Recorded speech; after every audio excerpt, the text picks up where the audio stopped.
Hey everyone, look what I just got from John Bead, a loom, which brings me back to my childhood. When I was a kid, we would make our looms out of scrap wood and put 2 hair combs on each end to separate the threads. So this is a much better design.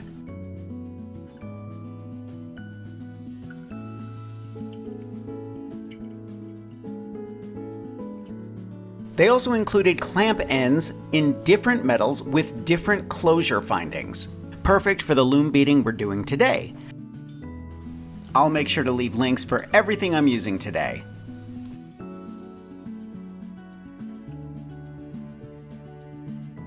They also sent a selection of size 11 Miyuki Delica beads, which are manufactured in Japan and are the global standard for excellence in bead design.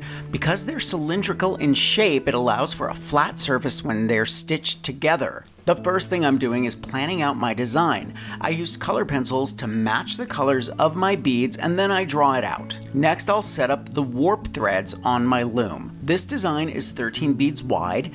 The odd numbers are best for diamond patterns. First, I'll tie the thread to the loom, and then I put 2 warp threads on the end and start threading, making sure to add 2 warp threads at the other end.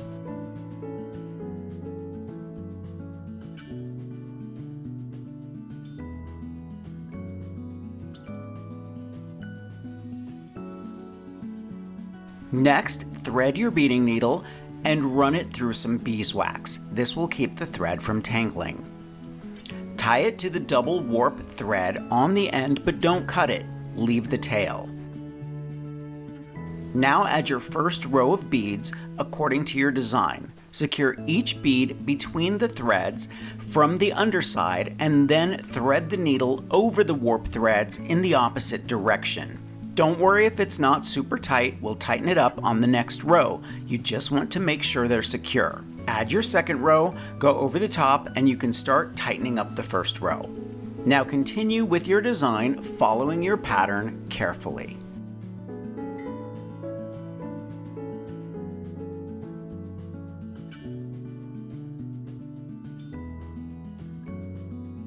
As you continue with your rows of beads, loop around and trap the thread tail to hide it and clip it after about ½ an inch or so.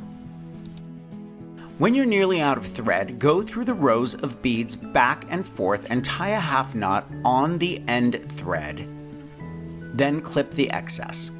To add new thread, go through the rows of beads again, tie a half knot, and continue going through the rows until you're ready to add more beads. John Bead literally has thousands of options if you're looking for Delica beads. They have the most vibrant colors and finishes, from classic opaques and metallics to luminous, lined, matte, and AB treatments. There is a Delica bead for every design vision. When you're finished with your piece, you'll want to weave the thread back and forth a little less than ½ inch and then knot. Do this on both sides and then coat the threads with some clear nail polish. I've been doing this since I was a kid and it works like a charm. Cut the threads as far away from the beading as you can on both sides, and for more security, you can knot the side-by-side threads.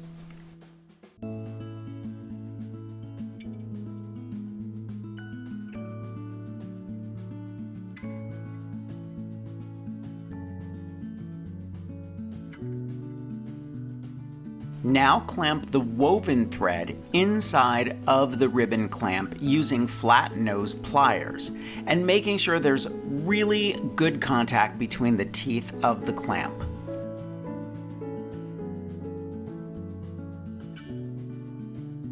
Next, add your lobster claw closure and some chain, and you're ready to wear your beautiful new bracelet. If you're not wanting to make an intricate design, consider picking out some of your favorite colors and making a beaded striped bracelet.